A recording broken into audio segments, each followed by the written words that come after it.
Abramos nuestras Biblias en Isaías 42 y vamos a leer de los versículos 5 al 9.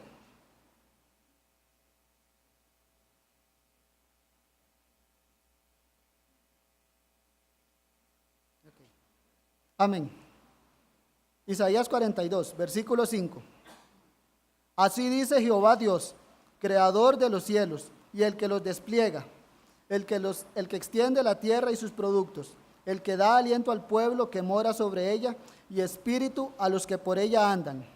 Yo, Jehová, te he llamado en justicia y te sostendré por la mano, te guardaré y te pondré por pacto al pueblo, por luz de las naciones, para que abras los ojos de los ciegos, para que saques de la cárcel a los presos y de las casas de prisión a los que moran en tinieblas. Yo, Jehová, este es mi nombre. A otro no daré mi gloria, ni mi alabanza a las esculturas. He aquí, se cumplieron las cosas primeras, y yo anuncio cosas nuevas antes que salgan a la luz. Yo os las haré notorias. Entonces, esta es la segunda parte del mensaje que di la última vez. El tema básico es el del siervo de Jehová, que se extiende del versículo 1 hasta el versículo 9. La última vez terminé la exposición en el versículo 4. Ahora, antes de empezar a meditar en el pasaje, vamos a hacer una breve introducción al contexto. Para algunos les va a sonar algo familiar, que fue un poco de lo que ya vimos. Entonces, primero, recordar que el libro de Isaías, dijimos, está dividido en tres grandes secciones. Sección número 1, podemos decir así, que es Dios convocando a un tribunal para acusar al pueblo de Israel y enviarlo cautivo a Babilonia, propiamente a la tribu de Judá. La segunda parte es cómo Dios está tratando con su pueblo en la cautividad, ya más puntualmente la redención de ese pueblo cautivo. Y la tercera división del libro de Isaías es el futuro glorioso que le espera al pueblo de Dios después de haber sido redimido. Ahora, el pasaje que acabamos de leer, entonces, se ubica en la segunda mitad, en el que Dios nos está describiendo cómo va a redimir a su pueblo, cómo va a tratar con la esclavitud de su pueblo. Entonces, recordando, la primera parte es Dios convocando a un tribunal. Podemos leer, por ejemplo, Isaías capítulo 1, versículo 2. Como tengo bastantes citas, la gran mayoría las voy a leer yo. Si pueden, las apuntan para que validen en sus casas. Isaías 1, versículo 2. Es Dios convocando un tribunal para lanzar la acusación sobre Israel. Dice: oíd cielos y escucha tú tierra, porque habla Jehová. Crié hijos y los engrandecí, y se rebelaron contra mí. Ahí Dios ya convoca a dos testigos. Como nos recordaba el hermano Eduardo, era por boca de dos o más testigos constará toda acusación en Israel. Es lo que Dios está haciendo con su pueblo. Oíd, dice, cielos, y escucha tú, tierra, porque habló Jehová. ¿Y cuál es la acusación contra Israel? Crié hijos, los engrandecí, dice, mas ellos se rebelaron contra mí. La idea es que Dios está dando a notar, Israel era mi pueblo, lo formé desde pequeño. La idea es crié hijos, desde que eran un pueblo insignificante, desde que eran un solo hombre, los llevé, podemos decirlo así, a la beatitud en la época de Salomón, y ellos se rebelaron contra el Señor. Esa es la acusación que el Señor parte el libro de Isaías. Segunda de Reyes 17:8 nos da un resumen similar, nos dice que el pueblo de Israel anduvieron en los estatutos de las naciones que Jehová había lanzado de delante de los hijos de Israel. Dios al pueblo de Israel lo sacó de Egipto, le dio la tierra de Canaán. ¿Y qué pasó con ese pueblo? Dice, anduvieron en los estatutos de las naciones que Jehová había lanzado delante de ellos. La idea es que el pueblo de Israel se comportaba como las demás naciones. Dios les había dicho, sed santos porque yo soy santo. Y ellos dicen, se comportaron como las naciones, eran igual. Como nos recordaba el hermano Ronnie también, hace poco en Amós dice que en el desierto ellos tenían el tabernáculo de Moloc. Cuando uno lee muchos de los libros del Antiguo Testamento, es una acusación constante, la idolatría del pueblo de Israel. Dice que adoraban a Baal en los lugares altos, ofrecían sus hijos a Moloc. Ya, eran un pueblo rebelde a su Dios. Y eso es la acusación que les lanza Isaías. Y por ende, por esa rebeldía, entonces el pueblo es enviado a la cautividad. La tierra de Canaán, que había sido la tierra prometida a Abraham, la perdieron y fueron enviados a tierras donde habían dioses de las naciones paganas, los dioses que ellos querían adorar. Bueno, vayan, adórenlos, les dijo el Señor. Segunda de Reyes 17:20 nos da un ejemplo. Dice: y desechó Jehová a toda la descendencia de Israel, y los afligió y los entregó en manos de saqueadores hasta echarlos de su presencia. Y me gusta cómo lo resume, porque en última instancia dice, hasta echarlos de su presencia. No meramente el pueblo perdió una tierra física, un templo físico, sino lo que perdió en última instancia fue a Dios. Hacía como Adán, fue echado del Edén y se le puso un paso imposible, ángeles con espadas de fuego para que no pudieran volver a la presencia de Dios. De una manera similar Dios trató con Israel, los echó de su presencia por idólatras. ¿Querían ídolos? Vayan entonces, les dijo el Señor. Ahora, teniendo eso claro, esta profecía que acabamos de leer en el capítulo 42 fue dejada de una manera particular más de 100 años antes por el profeta Isaías a ese pueblo que iba a estar ahí cautivo. La idea era para que el pueblo comprenda que a pesar de su pecado, que a pesar de su maldad, Dios aún está tratando con ellos. Dios es bueno en tratar con pecadores. Es la idea que el profeta Isaías les dejó de recuerdo al pueblo. En el capítulo 40, versículo 1, el Señor ya dice las intenciones de los mensajes de esta segunda parte. Isaías 40, versículo 1 le dice: consolaos, consolaos, pueblo mío, dice vuestro Dios.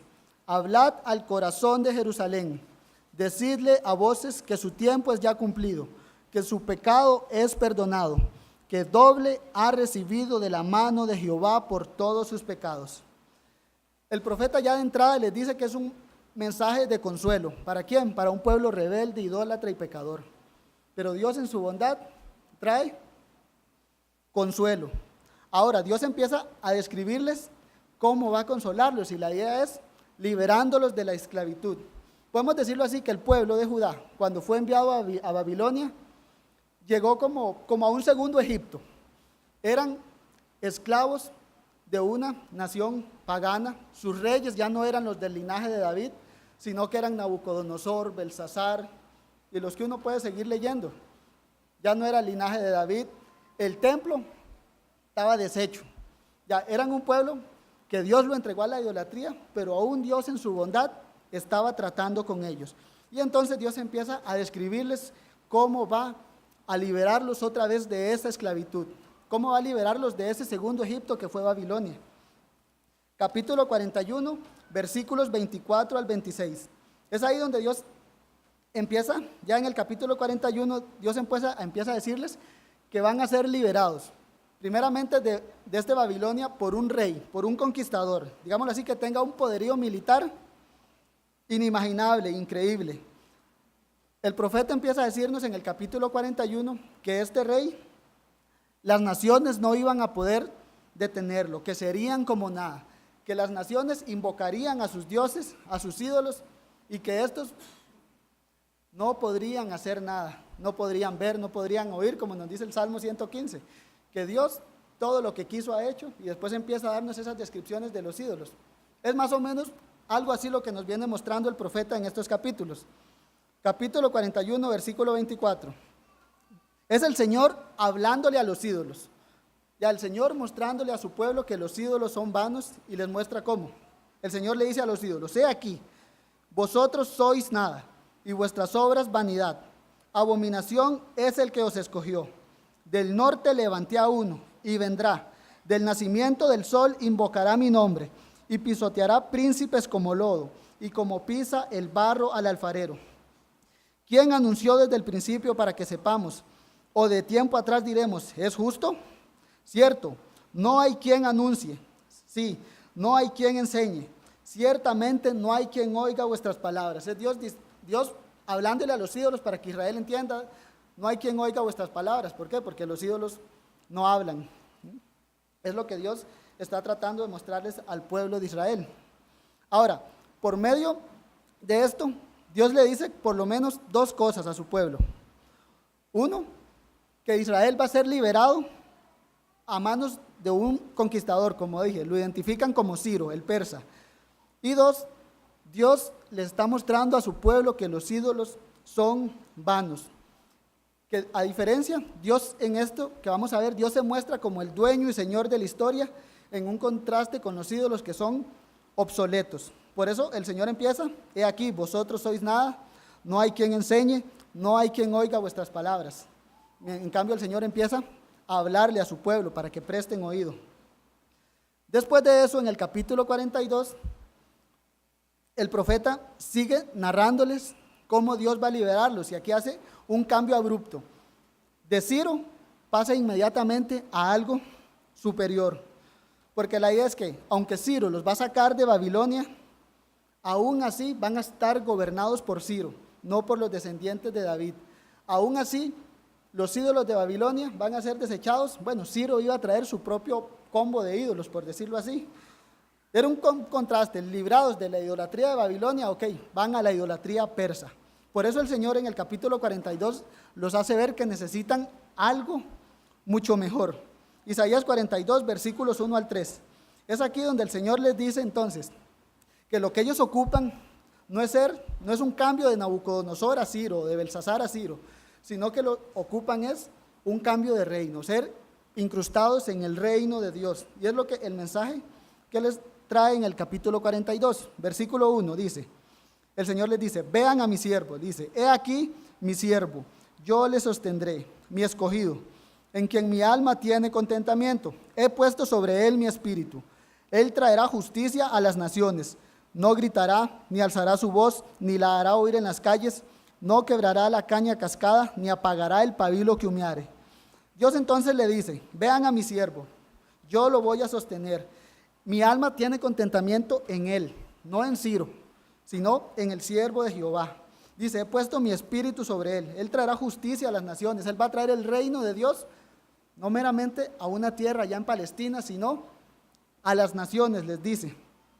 Y lo dice que lo hará de una manera distinta a Ciro. Mientras Ciro era un poder que las naciones no iban a poder detener su espada, de Jesucristo se nos dice aquí que no gritará, no alzará su voz, no la hará oír en las calles, que será misericordioso, no quebrará la caña cascada, ni apagará el pabilo que humeare. Marca un contraste entre el reino de Dios y los reinos de este mundo que se manejan por la espada.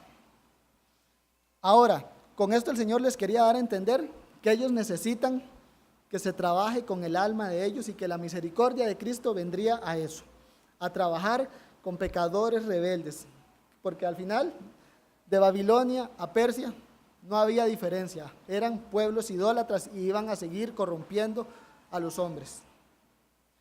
Después de esto es que inmediatamente se ubican los pasajes que acabamos de leer, en los cuales vamos a ver un poco más en detalle de cómo es la obra del siervo y más particularmente el pacto que Dios hizo con el Señor Jesucristo en la eternidad, en el cual se compromete a salvar a su pueblo. Es ahí entonces donde está nuestro pasaje y empieza, así dice Jehová, Dios, creador de los cielos, el que los despliega, el que extiende la tierra y sus productos, el que da aliento al pueblo que mora sobre ella y espíritu a los que por ella andan. Yo, Jehová, te he llamado en justicia, te sostendré por la mano, te guardaré y te pondré por pacto al pueblo, por luz a las naciones, para que abras los ojos de los ciegos, para que saques de la cárcel a los presos y de casas de prisión a los que moran en tinieblas. Yo, Jehová, este es mi nombre, a otro no daré mi gloria, ni mi alabanza a las esculturas. He aquí, se cumplieron las primeras cosas y yo anuncio cosas nuevas antes que salgan a la luz, yo os las haré notorias. Para entonces meditar en este pasaje, lo vamos a dividir en tres partes. La primera, vamos a ver la iniciativa de Dios en el pacto, la iniciativa de Dios en enviar a su siervo. Segundo, vamos a ver en detalle el pacto hecho entre Dios y su siervo. Y tercero, vamos a ver la finalidad de ese pacto. Entonces, punto número 1, versículo 5, la iniciativa del pacto en Dios. Entonces, como estábamos diciendo, en este contexto Dios está llamando a su pueblo a que vea la vanidad de los ídolos y ponga su esperanza en Dios. Y de ahí Dios empieza el versículo 5 de esta manera. Así dice Jehová Dios. Dios de inmediato se identifica como el Dios del pacto, el Dios que hizo el pacto con Abraham, con Isaac y con Jacob. Dios se le revela a su pueblo como ese Dios que no se ha olvidado de su pueblo. Ahora, meditemos un poco en esto. El pueblo estaba cautivo en Babilonia. No tenían el templo, como lo dije, no tenían los reyes descendientes de David, no tenían las fiestas judías, no tenían el Pentecostés, no tenían la Pascua, no tenían la fiesta de los tabernáculos. Estaban en un ambiente de constante idolatría. Es nada más, por ejemplo, leer Daniel y como vemos, a Nabucodonosor se le ocurría, inventémonos un Dios, inventémonos una estatua y el que no la adore, se muere. Ese era el ambiente en Babilonia, un ambiente idólatra. Ellos en lugar de escuchar, así dice Jehová, muy posiblemente, así dice el rey que era considerado como Dios, así dice Baal, así dice Marduk o así dice cualquier otro Dios de Babilonia. Pero en cambio Dios, a un pueblo que estaba constantemente siendo atacado por la idolatría, les recuerda que Él está para hablarles a su pueblo y le dice, así ha dicho Jehová.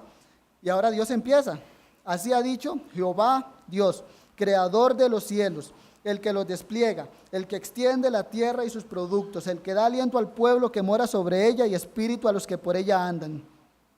Dios entonces se revela a su pueblo como el Dios del pacto, pero también se revela como un Dios todopoderoso, como el Dios creador. Así dice Jehová, creador de los cielos. Le dice, era para que su pueblo entienda que ese Dios del pacto es un Dios todopoderoso que está dispuesto a procurar el bien de su pueblo, que el ser de Dios está activamente procurando el bienestar de su iglesia, para que lo entiendan como creador. Él tiene el poder para obrar el bien para su iglesia. Como creó el mundo de la nada, no va a ser difícil sacar a su pueblo de la esclavitud. Es lo que el Señor quiere que su pueblo entienda. ¿Israel sabía eso? Claro. Génesis 1:1, en el principio creó Dios los cielos y la tierra. Era algo que ellos sabían, pero muy posiblemente por estar en un ambiente idólatra, ya eso no traía confort para su alma. O ellos ya habían olvidado las implicaciones de que el Dios creador haya hecho un pacto con ellos. Así que Dios les recuerda, les habla Jehová su Dios, el que creó los cielos y la tierra. La idea es que el pueblo posiblemente estaba, podemos decirlo así, babilonizado. Estaba pensando a la manera de Babilonia y tenían una fe débil. Esto también podemos verlo como un llamado a que el pueblo se maraville de su Dios. Salmo 8:3. Vamos a él.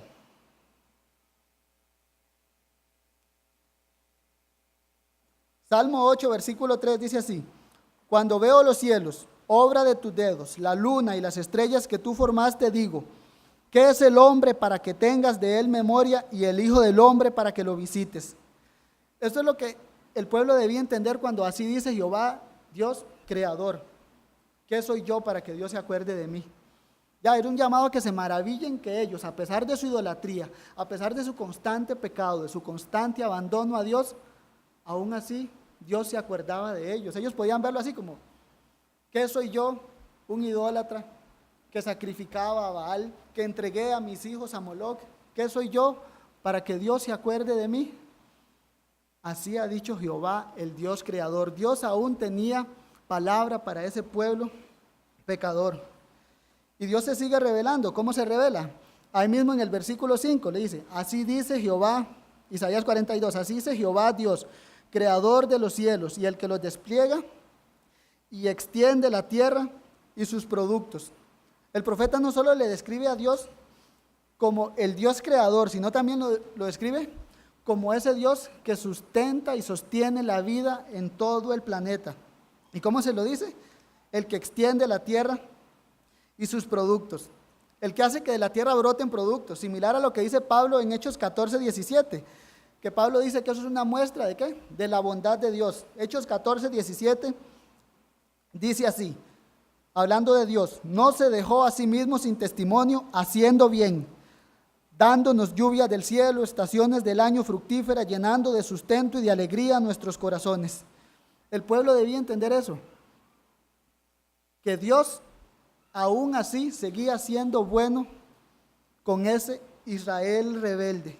Y le muestra cómo esa bondad general estaba ahí acompañándolos. Si estaban vivos en Babilonia leyendo la profeta Isaías, era porque Dios había sustentado su vida hasta ese momento. La idea es que, como dice Mateo 6:32, vuestro Padre Celestial sabe que tenéis necesidad. Ellos debían entender eso. Si estaban vivos ahí era porque Dios estaba supliendo todas sus necesidades para que la palabra de Isaías trajera esperanza a ellos.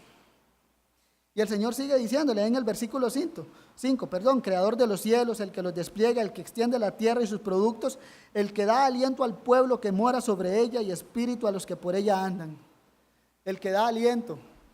Eso nos debe llevar a Génesis, cuando el Señor sopló aliento de vida en Adán. Al final es la idea, que Dios es el que da vida a todos los hombres, que aún los babilonios que los tienen cautivos, la vida de ellos está en las manos de Dios, que por ende, para Dios es fácil sacar a su pueblo de la esclavitud, porque Dios es todopoderoso y no hay cosa difícil para Él.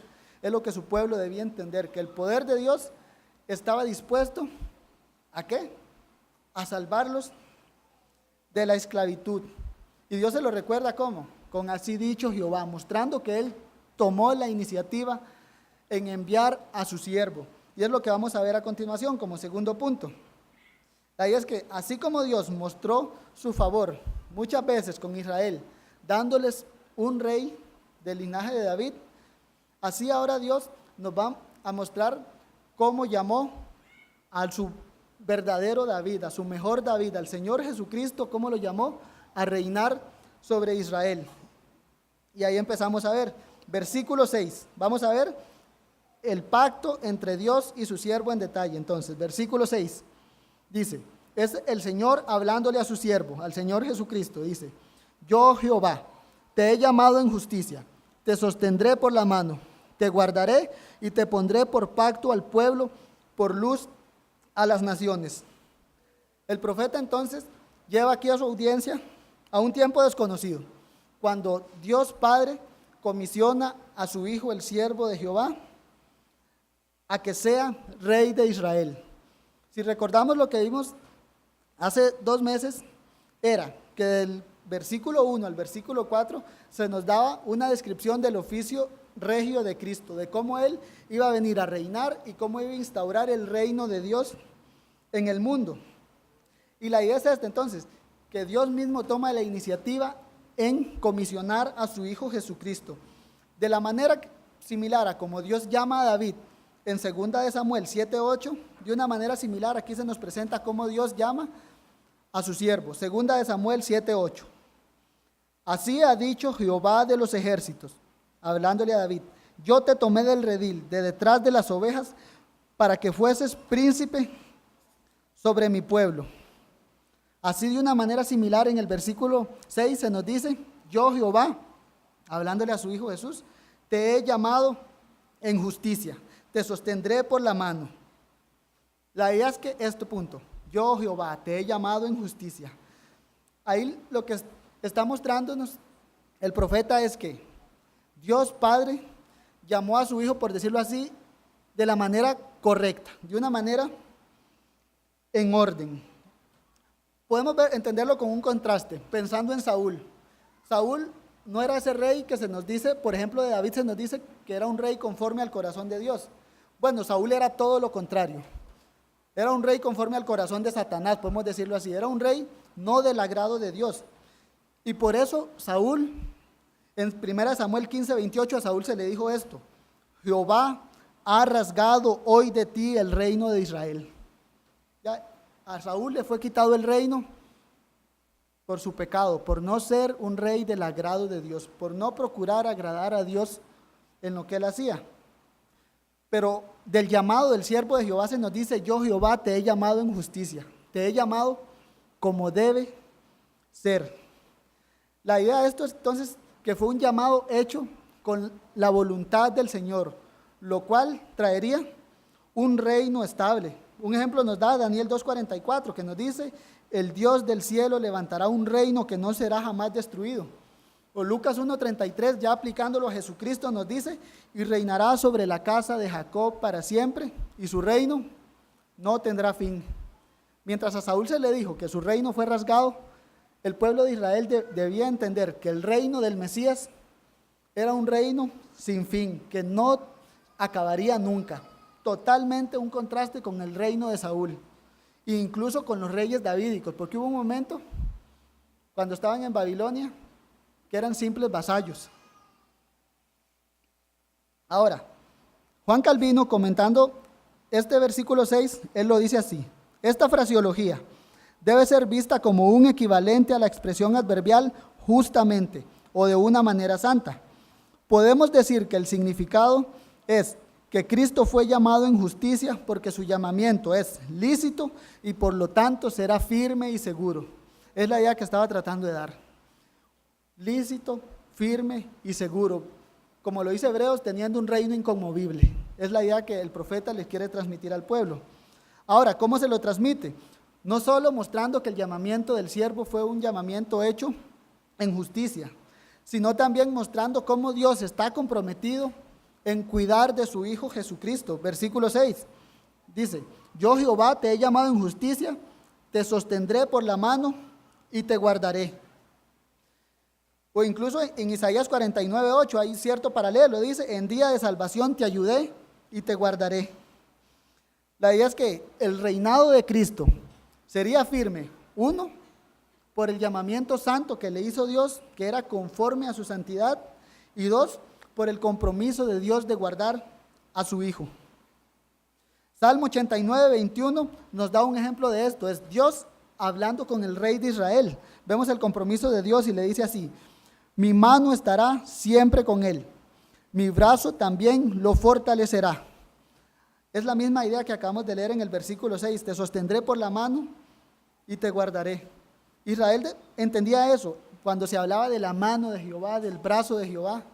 Ellos nada más podían recordar que el Éxodo, cuando se dice que el Señor lo sacó con mano extendida, con brazo poderoso, pero ahora esa mano extendida y ese brazo poderoso está sustentando al siervo de Jehová, a su Hijo Jesucristo, para sacarlos de la esclavitud y llevarlos a su reino.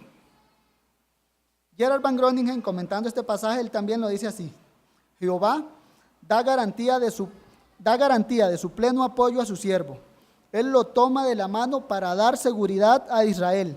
Dios lo asegura, lo sustenta. Y un ejemplo dice así, yo te vigilaré, te guardaré de los peligros, esto es, te mantendré en su posición y tarea.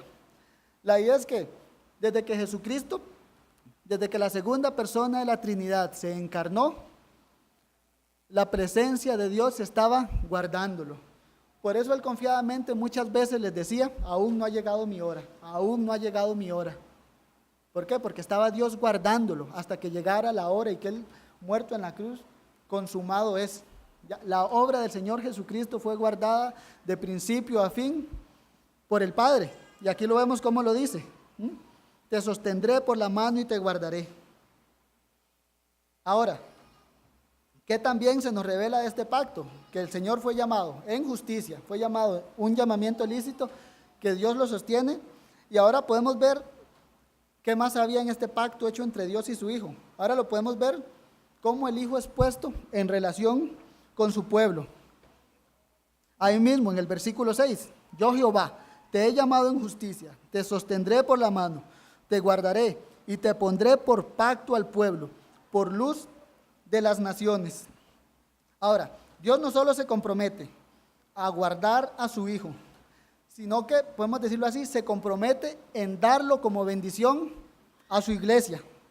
¿Y cómo lo vemos? En el versículo 6, te pondré por pacto. Isaías 49:8 tiene un paralelo y le dice, yo te daré por pacto al pueblo. Ahora, ¿qué es la idea de esto? La idea es que el siervo de Jehová no vendría a ser un mero mediador de un pacto, aunque él sí es mediador de un pacto, pero él también vendría a ser el centro de ese mismo pacto. Ya, la bendición del pacto sería el siervo de Jehová dado a su pueblo. Dios no le dice a su hijo, te pondré por pacto. Muchas traducciones, de hecho, tienen este pasaje así, pero digamos, matan la esencia de él, que es, te daré por pacto, o te pondré, tú vas a hacer el pacto para mi pueblo, le dice Dios a su hijo. Ahora, con esto entonces, como repito, debemos entender que el Señor Jesucristo fue comisionado para él ser el centro de las bendiciones pactuales de su iglesia. Esto no se lee de otros personajes, no se lee, por ejemplo, de Moisés. Moisés era el mediador del pacto mosaico. No se lee esto de David. David no fue puesto por pacto. Pero de Jesucristo sí se lee esto, que él no solo sería un mediador del pacto, sino que él sería la esencia misma de ese pacto. Él mismo sería el pacto, pero esa es la idea, te daré por pacto. Y de una manera similar, lo dice después, te pondré por pacto al pueblo y por luz a las naciones. Ya, tú serás la luz a las naciones. Por eso Jesucristo en Juan 8:12, él podía decir, yo soy la luz del mundo. ¿Por qué? Porque Dios lo puso como luz. Y así como Dios le dice, te pondré por pacto, el Señor se identifica, él mismo se identifica con el pacto. Lucas 22:20, por ejemplo, el Señor lo dice así, esta copa es el nuevo pacto en mi sangre que por vosotros es derramada. El Señor identifica su sangre, su vida, con el nuevo pacto, con el pacto de gracia.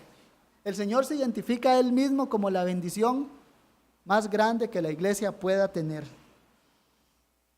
La idea es que Cristo es la esencia del pacto, el centro del pacto. Cristo es el mediador, Él es el rey del reino en ese pacto, Él es el sacrificio agradable a Dios. Él, digamos, las bendiciones de ese pacto se resumen en Jesucristo, el Hijo de Dios. De hecho, Juan 3:16 lo dice de una manera que me encanta a mí, porque lo dice, de tal manera amó Dios el mundo, que ha dado. Ya Dios dio a su Hijo. Ahora, los creyentes, sí, Dios nos dio a su Hijo Jesucristo. Van Groningen, nuevamente lo cito, comentando este pasaje, dice, todas las bendiciones, promesas y garantías incorporadas en el pacto tienen su raíz y origen en el siervo y son dispensadas por él, ya que él es el propio centro de estas mismas. En resumen, el siervo no será un simple mediador como lo fue Moisés, sino que él también será el propio pacto, ambos inseparables. El siervo es el elemento real de relacionamiento pactual. Todas las bendiciones están en él y vendrán a su pueblo por medio de él. Como pacto y luz, el siervo traerá vista, libertad y vida a los que están en tinieblas. Pablo resume esto de una manera magistral en el Nuevo Testamento con una frase de 2 palabras, en Cristo. De esta manera se entiende que solo estando correctamente relacionado con Cristo es que los creyentes pueden ser creyentes primero que todo, y reciben las bendiciones que Dios preparó de antemano para ellos. La idea es que las bendiciones del pueblo de Dios no pueden venir de otro que no sea el Señor Jesucristo. Pablo en Efesios 1:6, de hecho lo resume así, que somos aceptos en el amado, que el amado es Cristo. Esa frase en Cristo debe hacernos ver eso, que Él es el centro de todas las bendiciones, que todas las bendiciones que la iglesia tiene es por Jesucristo, el cual hizo un pacto con el Padre y se comprometió a salvar a su pueblo, se comprometió a dar bendiciones a su pueblo. Por eso es de gracia. Jesucristo se comprometió en dar la gracia que su pueblo no merecía. Israel entendía bien esto. Habían sido rebeldes y estaban viviendo las consecuencias de su pecado en Babilonia. Y meditando en esto uno puede verlo, cómo esa frase en Cristo nos resume todo. Segunda de Timoteo 1:9, por ejemplo, nos habla de la gracia que nos fue dada en Cristo Jesús antes de los tiempos de los siglos.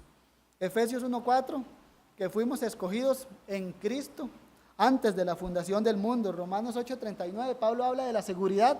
Dice que nada nos podrá separar del amor de Dios que es en Cristo. Su pueblo debía entender esto cuando te pondré por pacto. Ya Cristo es el centro de las bendiciones de su pueblo. Segunda de Corintios 5:21 habla de la justicia. ¿Justicia de Dios en quién? En Él, le dice, en Cristo. La nueva creación, que es la iglesia, segunda de Corintios 5:17, también lo resume así. Si alguno está en Cristo, nueva criatura es. La idea es que las bendiciones, lo repito, no vienen de otros, sino es del Señor Jesucristo. El pueblo debía entender eso, que su paz, su libertad de la esclavitud, su reposo, su libertad para adorar a Dios, no podrían venir de otro que no sea el siervo de Jehová, el Rey de Israel, el Señor de Jesucristo. Que lo que ellos perdieron en Canaán, una tierra abundante donde fluía leche y miel, era meramente una sombra de Cristo, el verdadero Canaán, donde están las inescrutables riquezas de Cristo, como lo llama Pablo, ya que las riquezas de Dios se resumen en Jesucristo y están a disposición de su pueblo. Ahora, ¿qué más se nos dice de esto? Versículo 7, también podemos ver los efectos que cuando el siervo fue puesto por pacto, los efectos que tendría para su iglesia. Versículo 7, dice, para que abras los ojos de los ciegos, para que saques de la cárcel a los presos y de casas de prisión a los que moran en tinieblas. El profeta, digamos que con palabras metafóricas, viene a decirnos que con la llegada del siervo de Jehová, los efectos del pecado iban a ser eliminados, que en el reino de Dios el pecado y sus efectos no tendrían cabida. ¿Y cómo lo dice? Para que abra los ojos a los ciegos, para que saques de la cárcel a los presos y de casas de prisión a los que moran en tinieblas. Esto es clave, los que moran en tinieblas.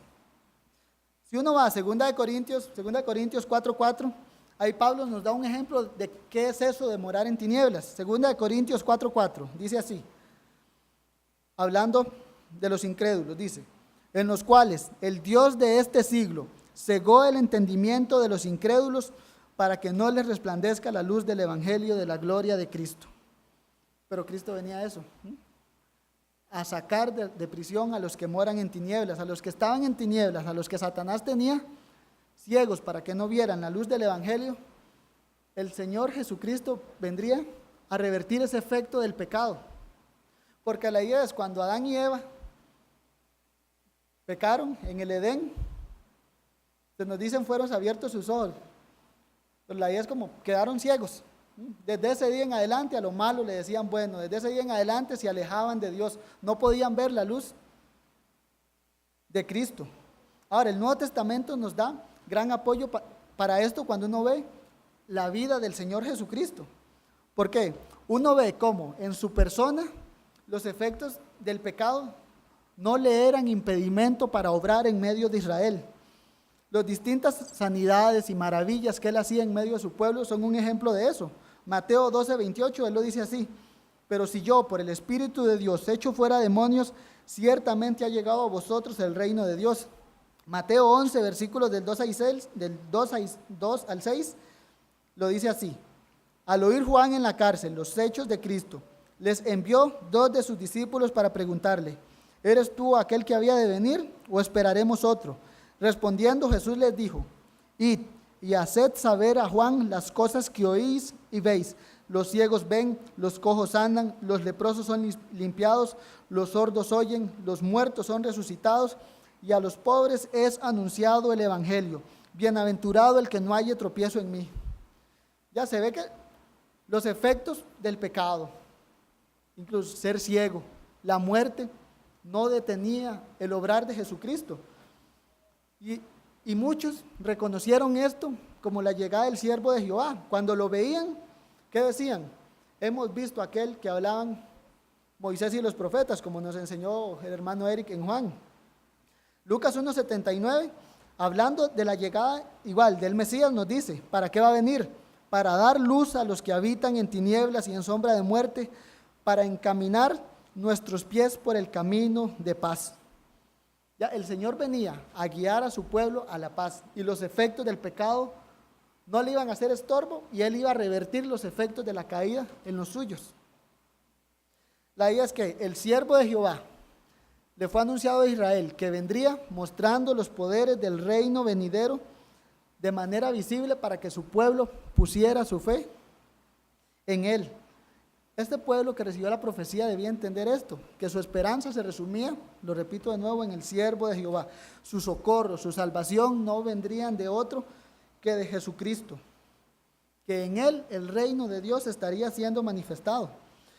Y uno lo ve en la vida del Señor Jesucristo, como con autoridad de rey de Israel, él vino. Cristo le ordenaba, eso es que lo tengamos claro, le ordenaba a los ciegos que vieran. Bueno, los ciegos veían, no por ellos mismos, sino por el poder de Cristo. Le ordenaba a los paralíticos, levántate y anda, se levantaban. Le ordenaba a los demonios, ¿para qué vienes a atormentarnos antes de tiempo? Y huían de él. Le ordenaba a las enfermedades, le ordenaba a los leprosos, sed sanos. Bueno, la enfermedad se sometía al reino de Cristo. Le ordenó al cadáver de Lázaro, levántate y anda. Bueno, por el poder de Cristo, ese muerto fue resucitado. La idea es que las cosas que por el pecado fueron pervertidas, vino la muerte, la enfermedad, a Cristo no le serían impedimento. Lo que era imposible para los hombres, resucitarse, para el Hijo de Dios, era la voluntad de Dios y Él lo hacía. En Cristo se hicieron realidad las promesas que Dios le había dado a Israel. Los efectos de la caída no fueron obstáculo alguno para impedir la obra de Jesucristo. Y por eso mismo, Cristo aún hoy en día, con ese poder real, le ordena a pecadores que se arrepientan, y por el poder de Dios muchos hemos respondido en arrepentimiento y fe. Y hasta podemos parar un poco y preguntarnos, ¿hemos escuchado la voz de Cristo llamándonos al arrepentimiento? Y más aún, ¿hemos respondido? Porque al final Él es el rey de Israel, y desobedecer al rey es lo peor que le puede pasar a un hombre. Aquí el profeta está describiendo que lo mejor que le puede pasar a un hombre es someterse a Cristo, estar correctamente relacionado con Él. Primera de Juan 3:8 lo resume así: para esto apareció el Hijo de Dios, para deshacer las obras del diablo, la muerte, la caída, la enfermedad. Cristo vino a deshacer las obras del diablo, el pecado mismo en nosotros. Cristo vino a deshacer eso. Punto número 3, la meta de este pacto que Dios hizo con su Hijo Jesucristo. Versículos 8 y 9 dice: yo Jehová, este es mi nombre, a otro no daré mi gloria, ni mi alabanza a esculturas. He aquí se cumplieron las cosas primeras, y yo anuncio cosas nuevas antes que salgan a la luz. Yo os las haré notorias. Luego que Dios les describe la obra de su siervo, Dios dice que en última instancia lo que Jesucristo vendría a ser el acuerdo entre el Padre y el Hijo fue para traer gloria al nombre de Dios.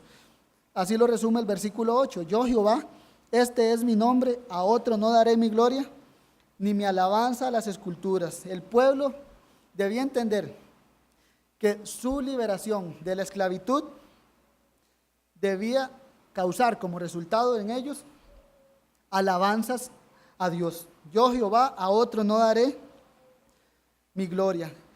El nombre de Jehová debe ser alabado en medio de su pueblo por la redención que Él les ha dado, por la gran bondad de Dios. Ahora, recordemos en el contexto general que vimos al principio, es Dios retando a los ídolos a hablar para que su pueblo comprendiera la vanidad de los ídolos. Ya eran un pueblo idólatra, entonces Dios les recuerda: a otro no daré mi gloria, y ustedes deben darme gloria a mí, no a los ídolos. En el capítulo 41, Dios retó a los ídolos. Dios termina entonces esto que acabamos de ver en Isaías 42:8, podemos verlo como una vindicación a las preguntas que el profeta lanzó en el capítulo 41. Porque dice: he aquí se cumplieron las cosas primeras, y yo anuncio cosas nuevas antes de que salgan a la luz. El Señor dice: yo anuncio, mientras de los ídolos les decía: no hay quien anuncie.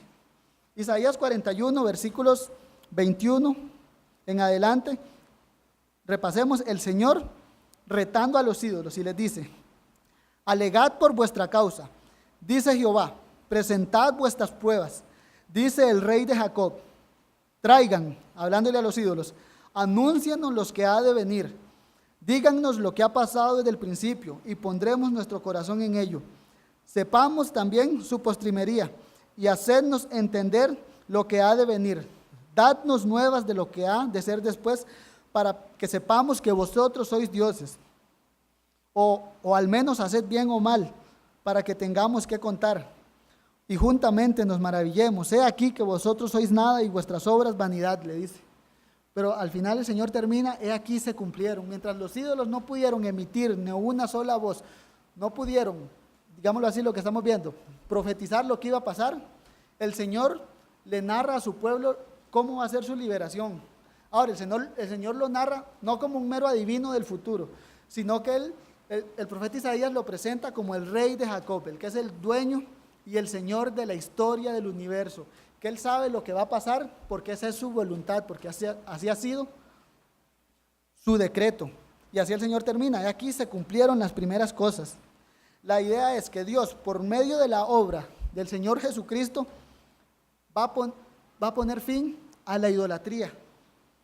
El Dios de Israel sería reconocido por medio del Señor Jesucristo en todo el mundo. Y Dios terminaría de esa manera, dando gloria a sí mismo. Y como garantía de eso, el Señor, ¿cómo lo respalda? Los ídolos no hacen esto, mas he aquí, lo que yo digo se cumple, dijo el Señor. Barry Webb, comentando este pasaje, él lo habla así, dice: la obra de Dios por medio de su siervo no es nada menos que poner en plena función los planes de Dios para con su pueblo y hacer que la verdad sobre quién es el Señor, el Dios de Israel, sea conocida en todas partes, revelando en forma especial el hecho de que Él solo es el Creador, soberano y Señor de la historia.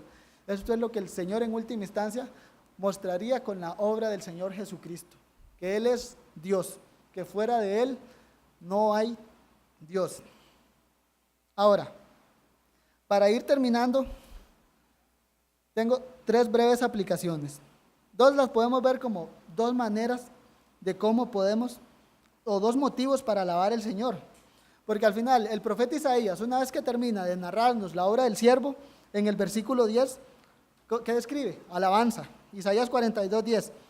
Cantad a Jehová un nuevo cántico, y alabanza desde el fin de la tierra a los que descendéis al mar, y cuanto hay en él, las costas y los moradores de ellas. Alcen la voz en el desierto y sus ciudades, y las aldeas donde habita el cedar, canten los moradores de Selá, y desde la cumbre de los montes den voces de júbilo, den gloria a Jehová y anuncie sus loores en todas las costas. La idea es que la obra del siervo de Jehová tiene que producir en su pueblo alabanzas a su Dios. Entonces vamos a ver 2 motivos por los cuales nosotros como creyentes, como iglesia, tenemos que alabar a Dios por medio de la obra de su Hijo Jesucristo. Como mencioné hace poco, entonces, el mejor regalo que Dios le da a su iglesia es su Hijo Jesucristo, porque lo dio por pacto. Juan 3:16 nos dice que eso es el amor de Dios. De tal manera amó Dios al mundo que dio. Si somos cristianos podemos verlo de esta manera: Cristo nos ama con ese amor de Padre. ¿Y cuál es la confirmación de eso? Que nos dio a su Hijo Jesucristo. Isaías 9:6 lo dice de una manera también: porque un niño nos es nacido, hijo nos es dado. Ya Dios dio a su Hijo. ¿Y qué es lo que quiero que lleguemos con esto? Que debemos alabar al Señor. Que cuando veamos la obra de su Hijo Jesucristo, que constantemente nos es predicada, nuestros corazones deben responder en alabanza a Dios, porque Él es un Dios bueno, amoroso con los suyos. Dios dio a su Hijo Jesucristo como prueba de eso, porque al final es que todo lo que el cristiano necesita se resume en Jesucristo, el Hijo de Dios.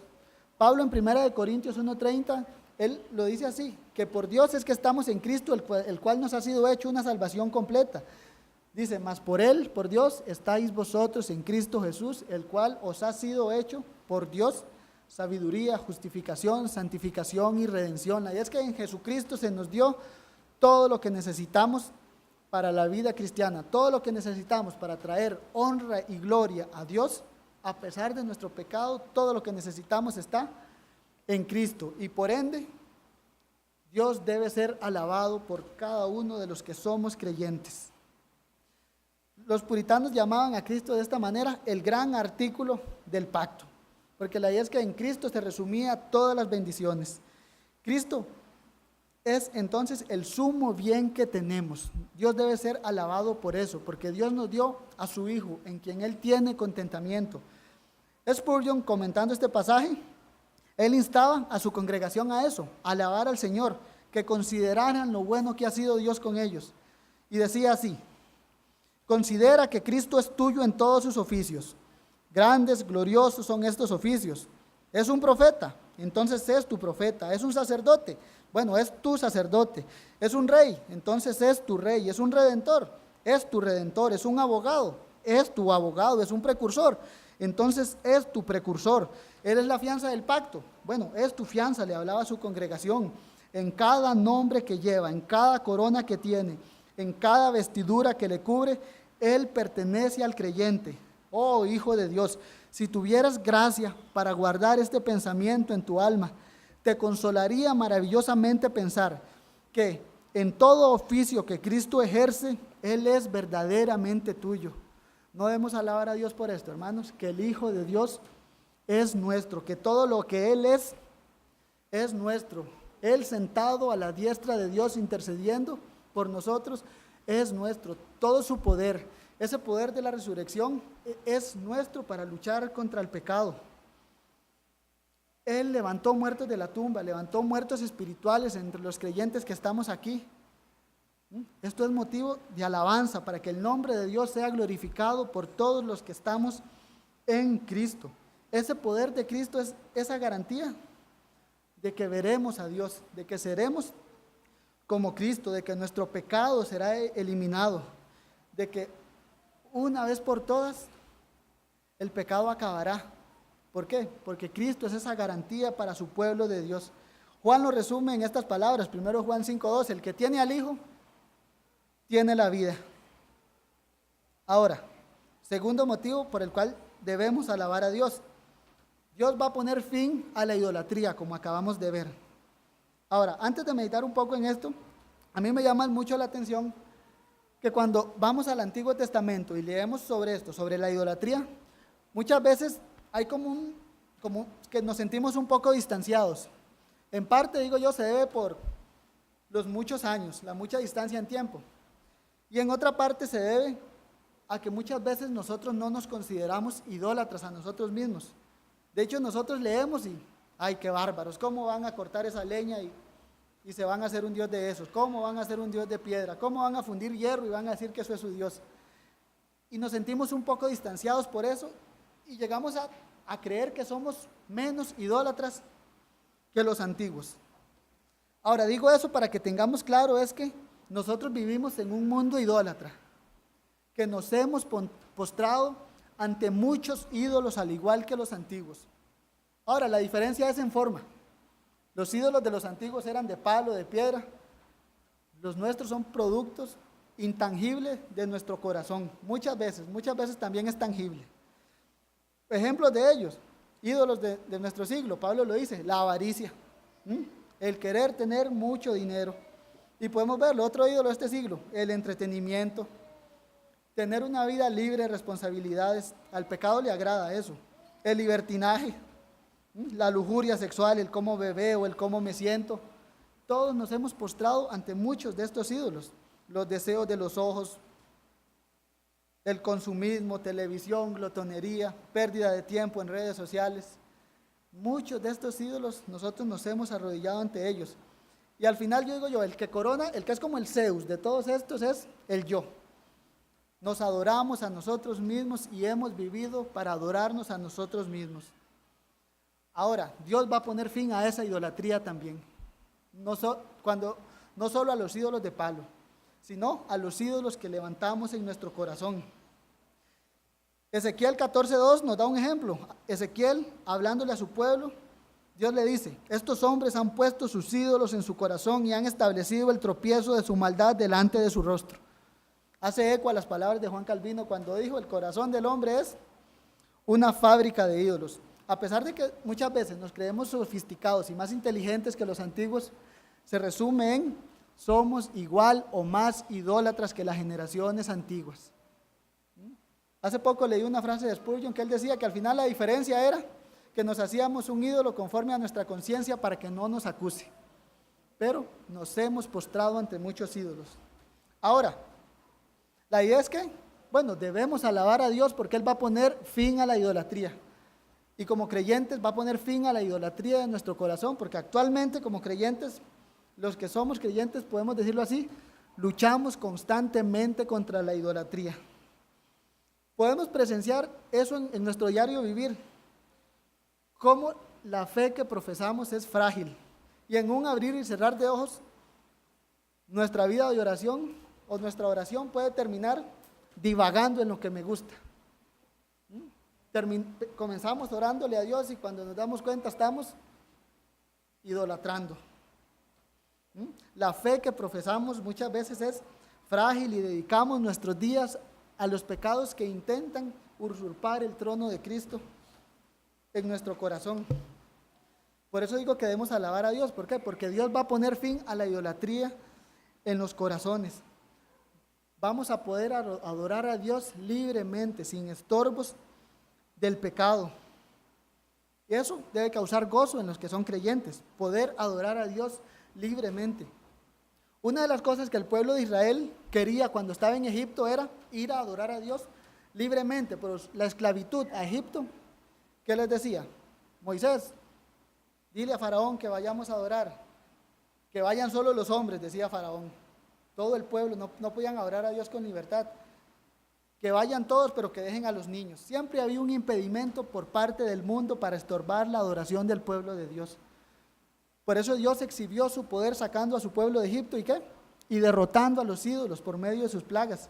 Por medio de Isaías, Dios está describiéndonos lo mismo, que Dios va a liberar a su pueblo de la esclavitud y va a derrotar a los ídolos del mundo. Y un ejemplo de eso nos lo da Colosenses cuando habla de Jesucristo, de que Él en la cruz triunfó, que los exhibió públicamente, triunfando sobre ellos en la cruz, porque el Señor trajo un fin al centro de la idolatría, que es Satanás. Pablo en 1 Corintios 8 al final lo dice, que los que adoran a los ídolos, a los demonios adoran. Por eso el Señor derrotó a Satanás por medio de su muerte en la cruz, para poner fin a los ídolos de nuestro corazón. El salmo que acabamos de cantar al final nos muestra eso, que el Señor reina. En el versículo 8, ¿qué decía? Oyó Sión y se alegró, y las hijas de Jehová, oh Jehová, se gozaron por tus juicios. El pueblo de Jehová se goza en ver a Dios siendo exaltado sobre sus enemigos. El pueblo de Dios se goza en que el pecado no va a estorbar en su corazón, porque en la consumación de los siglos seremos totalmente libres del pecado, libres de la idolatría, y podremos adorar a Dios como Él nos ha dicho, sin estorbo, para lo que fuimos creados. Como dice la primera pregunta del catecismo, el propósito principal del hombre es glorificar a Dios y disfrutar de Él para siempre. Actualmente los ídolos son un tropiezo constante en ese propósito. Mas cuando sea la consumación de los siglos, adoraremos a Dios, le glorificaremos para siempre, sin estorbo. Eso debe ser un motivo más de alabanza. Ahora, para terminar, también quiero dar una palabra de advertencia a los incrédulos que hay entre nosotros. ¿Por qué? Porque Dios va a poner fin a la idolatría, pero va a poner fin también a los idólatras. Ya los idólatras van a ser eliminados junto con sus ídolos.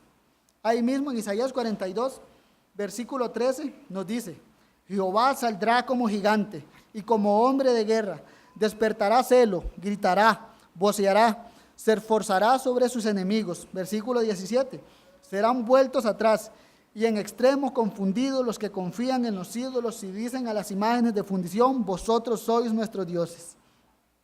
Los idólatras y sus ídolos van a ser juzgados por Dios. Lo que acabamos de cantar, Salmo 97, versículo 7, lo dice: avergüéncense todos los que sirven a las imágenes de talla, los que se glorían en los ídolos, póstrense a él, dice, todos los dioses. Como dijimos, la obra del siervo de Jehová nos va a dejar que Dios va a ser conocido en todo el mundo.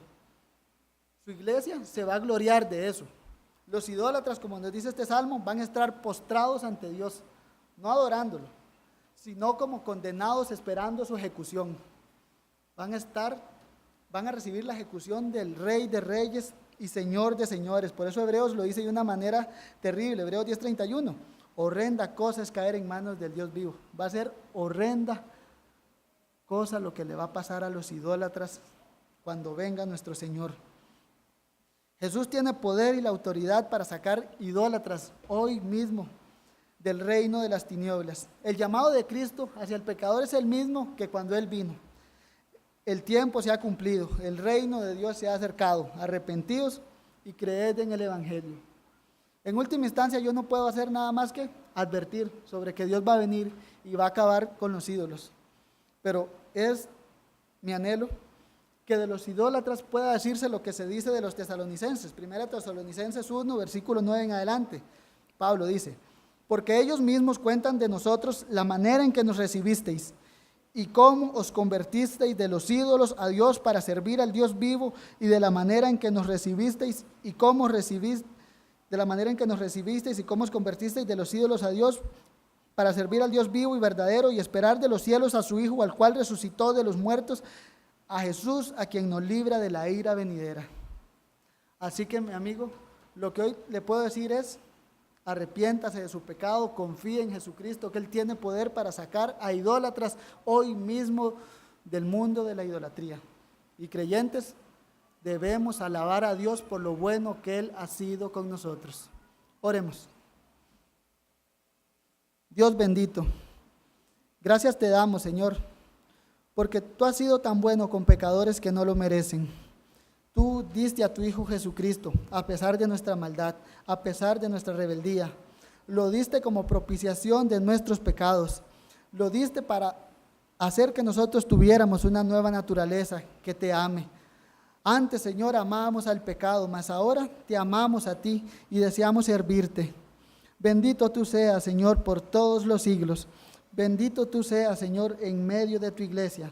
Te rogamos que nos ayudes a luchar contra el pecado y a estar firmemente asidos de tu Hijo Jesucristo, para siempre confiar en que Él es todo lo que necesitamos, Señor, que tú en Él nos has dado todo lo que necesitamos para traer honra y gloria a tu nombre.